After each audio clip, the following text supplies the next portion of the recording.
Hello everyone, welcome back for more biotechnology.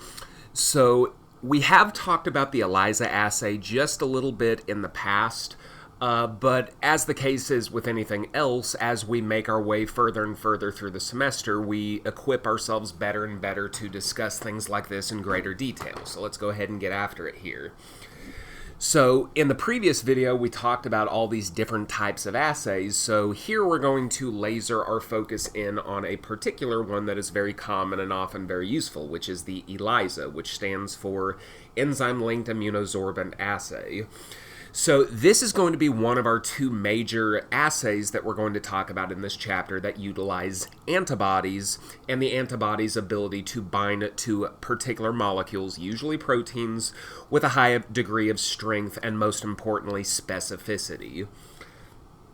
So if we're using antibodies, and if the antibody that we're using will only bind to one very specific type of molecule, you can kind of see the power of that. So this is going to allow us to use this as a diagnostic test of sorts to either test for just the mere presence of a particular compound or protein, or in more typical cases, you're going to be testing for how much of it is there. So you're going to be testing this in a concentration assay type setting.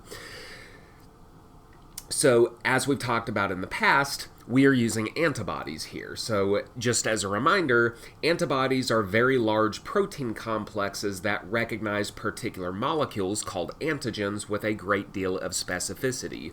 So, you're very rarely going to find antibodies that bind to more than one type of molecule.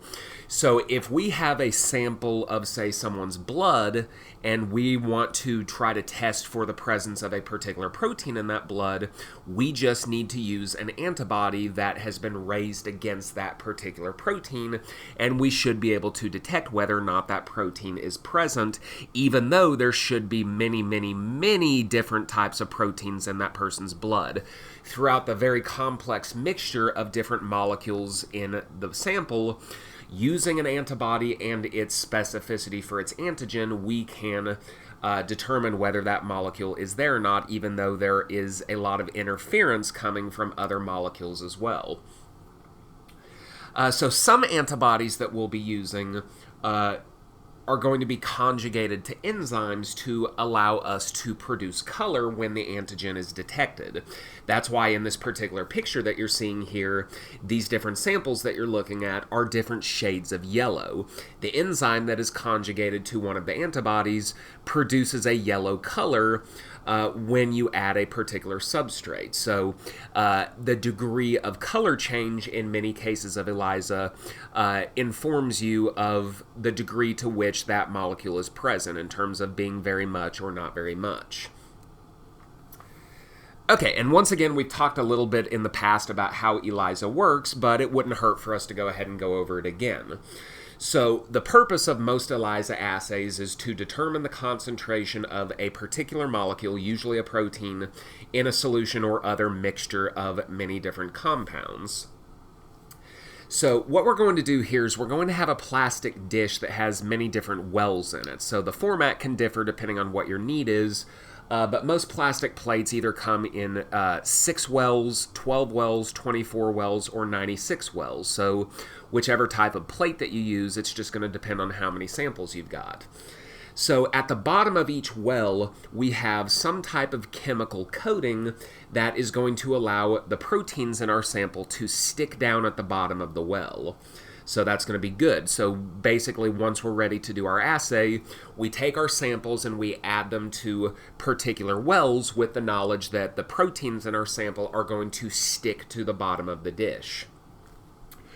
So at this point, we're going to take advantage of our antibody's ability to bind to only our molecule of interest, so only our antigen of interest. All those other molecules that are stuck to the bottom of the dish that are not the one the antibody binds to, they are not going to attract the antibody. So in this particular picture that you're seeing here, the blue molecules that you see here are the antigens of interest, so when we add our antibody to the well after we have added the protein and after we've stuck the protein to the bottom of the well, our antibodies are only going to stick to our antigen of interest. They will not stick to anything else.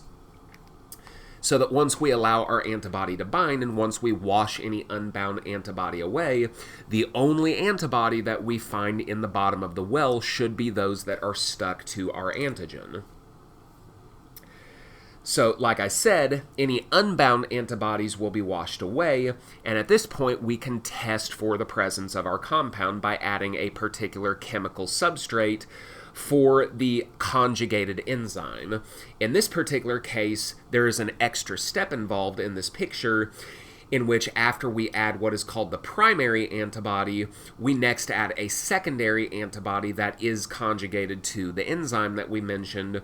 So this secondary antibody will actually bind to the primary antibody, so that just involves a second step. It is possible, as we're going to find out, for that conjugated enzyme to be on the primary antibody, which eliminates the need for the secondary antibody. So as long as this enzyme is present here, by adding the substrate, that enzyme should catalyze a reaction that produces some type of color reaction. And as we saw on the previous slide, the degree to which we get a color change indicates how much of our particular antigen is present, because having more enzyme catalyzing reactions gives you a more stark color change. Like I said, ELISA is usually performed in plastic plates like the 96 well format that you see here. So it seems like a lot, but oftentimes ELISA assays will need to be done in high throughput fashion, meaning that you're doing a lot of samples in a short period of time. So a 96 well format might be good if you've got dozens upon dozens of different samples that you need to test. Now, you certainly cannot test 96 samples in one dish, because in addition to your samples, you also need to have a negative control that produces no color change. And then oftentimes you will need to devote some wells to a standard curve in which you add known amounts of a particular protein so that you can detect, you can estimate how much of your protein is present in terms of concentration figures. So ELISA assays, as I noted on the previous slide, they can either be direct or indirect. The difference is in which of our antibodies the enzyme is conjugated to. So for a direct ELISA, the enzyme is conjugated directly to the primary antibody. So as soon as you add that primary antibody to your protein mixture, there are no further steps required outside of washing the unbound antibody away and adding your substrate. In an indirect ELISA, this is where we take advantage of secondary antibodies. The primary antibody does not have the enzyme conjugated to it, but rather the secondary antibody does. So the advantage, you might be thinking that, okay, why would you ever do anything but a direct ELISA? Because it should save time, it should take a step out of the equation. So there is no question that direct ELISAs are faster, since we don't need the step of adding secondary antibody. But the problem is that the process of conjugating an enzyme to a primary antibody can actually cause that antibody to lose some of its binding strength and specificity. And if you're dealing with a very sensitive assay in which you know you're dealing with a very small concentration of molecules that you're trying to detect, that may be something that you want to avoid, in which case you may want to just do the indirect ELISA, in which you maintain the full strength and specificity of the primary antibody, and you just sacrifice a little bit of time by adding the secondary antibody. So the good news is, since we were talking about the fact that ELISAs work on color changes, which again is what we call colorimetric assays, how do we go about quantifying this? You're not going to just eyeball the degree of color change and try to pull a number out of a hat, right? So what we're going to do here is we are going to take advantage of spectrophotometry, which is something that we're going to talk about in Chapter 7, which is coming up here shortly. So oftentimes, since we were doing this in a plate format, 96 well plate, 96 well plate, 24 well plate, and so on, we take advantage of special types of spectrophotometers called plate readers.